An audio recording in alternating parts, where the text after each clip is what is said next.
Tol, meron akong papakita. Ito dumating to kanina mga idol. Bal nagulat ako dito kasi tingnan niyo kung gaano kalaki to. Oh, mga idol, oh, kala ko nga sapatos to. Pero mga idol, ito pala yung ilaw na in-order ko sa TikTok mga idol. So ito, papakita ko sa inyo kung anong klaseng ilaw to.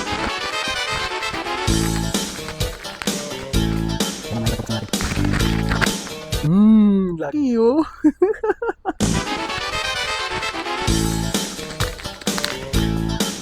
Tingnan nyo mga idol, Charm Blue P-Series. Ganda oh. Box pa lang, panalong panalo na mga idol. Ito na mga idol, bubuksan na natin. Wow.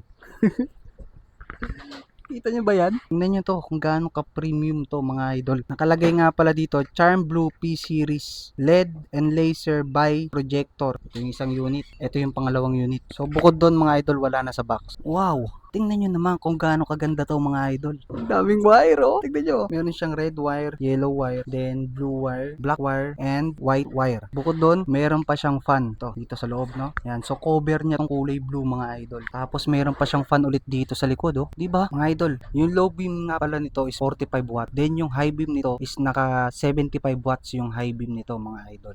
Plastic pa mga idol oh.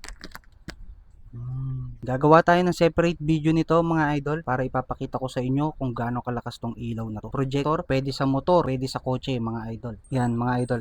Kung gusto mo ng ganitong ilaw mga idol, nasa yellow basket lang natin to.